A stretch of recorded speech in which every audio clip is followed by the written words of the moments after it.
I have here a waist pack that has a size and certain features that I'm discovering are almost impossible to find in the waist pack space. And so in today's video, we're gonna unpack the HELIKON-TEX Rat Waist Pack. I've used it now on several hiking trips, EDC'd it, and we're gonna talk about the dimensions and how that might work for larger concealed carry sidearms. But we're gonna look at one feature that I've never seen before that I think makes this a great contender for a compact survival kit or EDC bag as well. But there are a few features that they opted not to put inside this pack that are kind of driving me nuts, and I would think are no-brainers for this style of waist pack. So if you're new to the channel, I'm Aaron, this is Gideonstactical. Let's go ahead and dive on in. Now, the first thing I want to get to is that CCW compartment, which is 7 inches tall by 10 inches wide and has that hook and loop not only on the backing there that is semi-rigid, but it also has it on the front face as well. And this is the first reason why I wanted to try this bag out, is because this compartment is plenty large enough to handle my Glock 19, this being my SIG P320 compact 4-inch barrel with a spare magazine and even some real estate to spare. And I can even organize some other things on this side and still easily close up and carry the firearm. Now, every pew-pew is designed differently, but I would argue that anything 4.5 inches in barrel length and under should easily be able to fit inside here. If you start getting into the 5-inch range or full-size revolvers, it may be a really tight fit. It may be a little awkward for you to open the bag and then actually deploy it quickly. I love that they have integrated these two very rigid, they're kind of like a rubberized cloth that's been rubberized right here, that you zip your corners up. There's gonna be one on this side, and then if you're a lefty, you would expose this one and tuck this one in, so my other one has been tucked, and then you just pull on that real hard, and that opens the main compartment large enough for you to then deploy your pew-pew. Now, even though the compartment is sporting a great size, there is this frustration I have with any concealed carry focused waist pack, in that I am not aware of one that comes standard with an attachment to be able to mount your pew-pew. You have to buy that extra. Helikon sells some. I didn't want to spend the extra money. I already had a few floating around. This happens to be a MAXPEDITION one that has that band to be able to carry a double stack spare mag. But to not offer that standard with the waist pack is just annoying and adds to cost.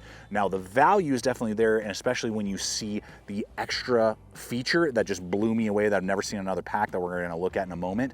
At 60 bucks is what I paid for this model. You're getting quite a bit with the Cordura fabric, the size, the features, and other things like that.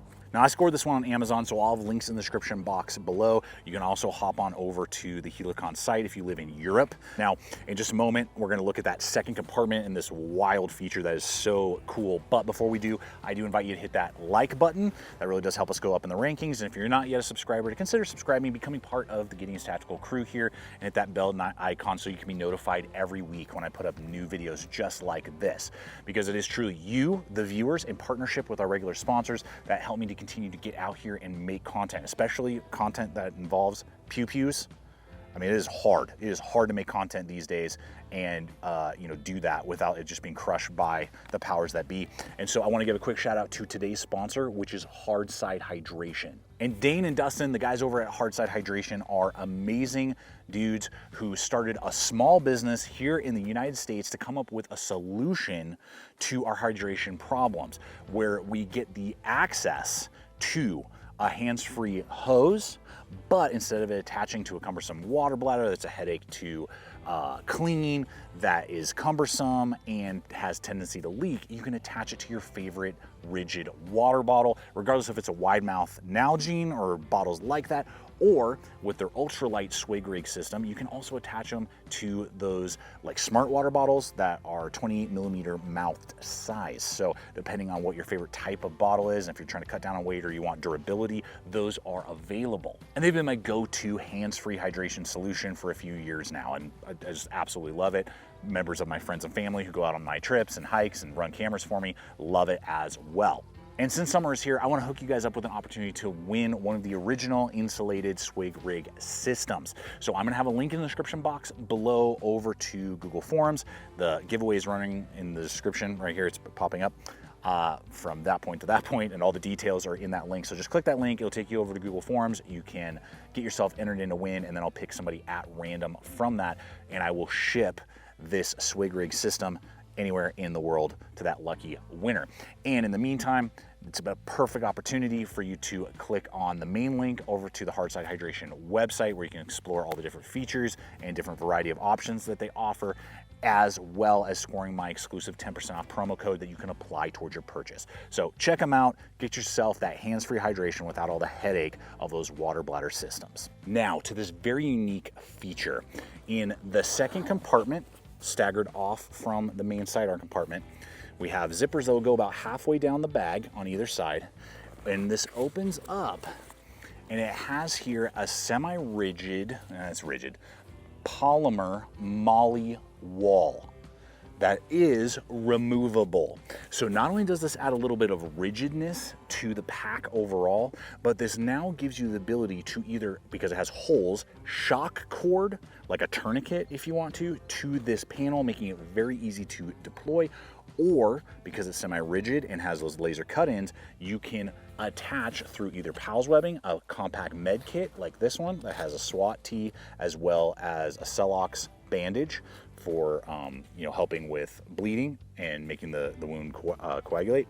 And then I've just added here like a full-size pocket knife, full-size flashlight that you can easily just grab and deploy directly off of that semi-rigid panel. Now, for whatever reason this panel is not your jam, there is another hook and loop wall behind it, so you can put your own hook and loop style pouches, organizers, some other type of attachment that you maybe already own.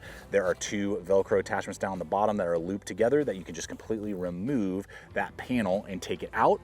And then if you want to use it, you can put it back in. So that to me is just like mind-boggling and leads to a level of just kind of structure that most of these bags don't offer, making it easier to actually deploy the firearm, but also versatility that I just really haven't seen in waist packs up until this point. If you guys are aware of a model that has something similar, I'd love to know, because I have been looking for years and have never seen anything like it. Now on the back side here, we do have one zipper, and we have a mesh pocket, no organization in there, there's no key keeper, no nothing. It's literally just like a dump pocket that you can put some loose items, a granola bar, those type of things on the front facing of this compartment. And then we have this kind of hidden front pocket with one tassel, all YKK zippers. They run super great right there. And then they got the like gutted paracord is what they're using for tassels.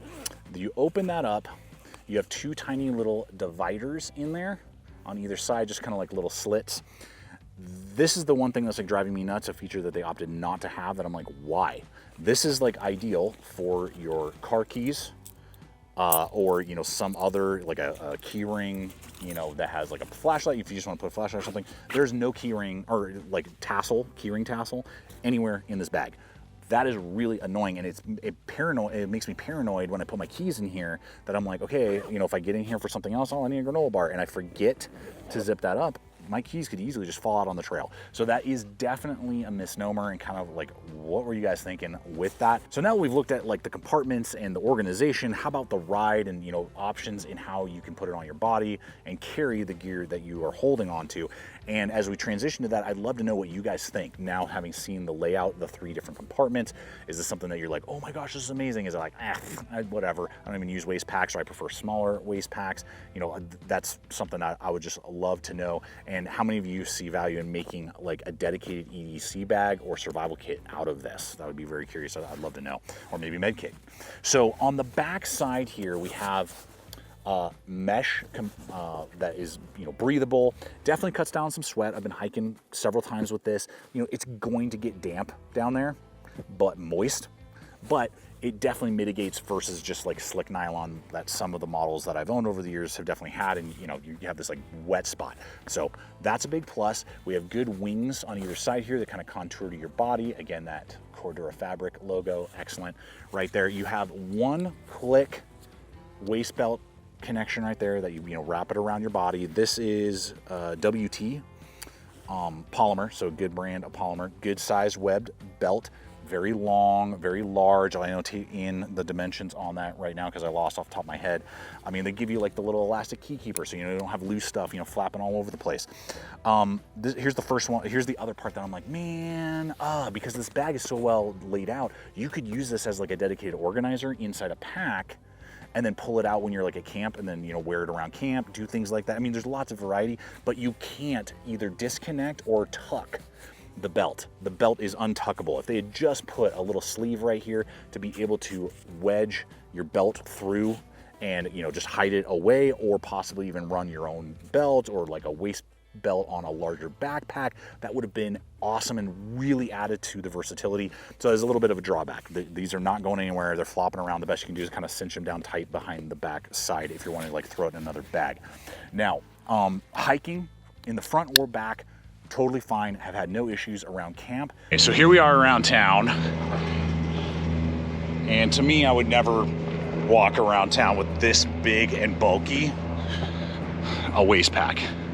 It's definitely, to me, very noticeable and just not something that would be my first choice. I would want to go a lot more low profile around the waist. I think you could probably get away with it on your back end, but then that kind of eliminates the quick access to your pew-pew. So, I mean, if you're building it out and you're not carrying pew-pew and you're carrying it just as carry more gear, or, like this is how you like to transport stuff, and you don't want a dedicated EDC bag or something, that would be awesome and totally makes sense for that. If I was gonna carry this around town, it would definitely be in the sling formation, over my shoulder, either front or back. That just feels a lot more natural, and I feel like it probably blends in a little bit more and just makes more sense to me on the carrying front, if that makes sense. And finally, I mean, if you are going to be carrying a larger size firearm like we've been talking about, there is a weight to consider. I'm annotating in right now how much this weighs, laid out how you see here, which is pretty minimal, like a little medical kit with a few supplies, 1 or 2 tools, and then my sidearm and keys. It's going to be there. You're going to notice the weight in comparison to carrying a subcompact and a smaller waist pack will definitely cut down on some of that weight. So that's just something you need to decide, what is the trade-off. But if you are a person who's either looking, I feel like, building out a lightweight EDC or survival kit in this type of size range in a really compact bag, this almost is bar none. I don't know of another one that can do it. And if you're wanting to start carrying slightly larger pew-pews in the woods or every day, and you want to conceal it in a bag, this is an excellent designed layout because of its size. So guys, that's me and my mileage on the HELIKON-TEX Rat waist pack. I look forward to hearing from you guys. What's your thoughts on waist packs in general? If there are other waist packs you want me to test out, and particularly if you own one of these, how has it been performing for you and how are you deploying it? I always appreciate your guys' feedback and comments and input. Gives me good ideas for new videos, and I'll do my best to answer any questions that you guys may have. Check out the other video popping up. I invite you to subscribe again, and if you haven't yet, and until next time, always remember to stay equipped, stay prepared, and we'll see you out there.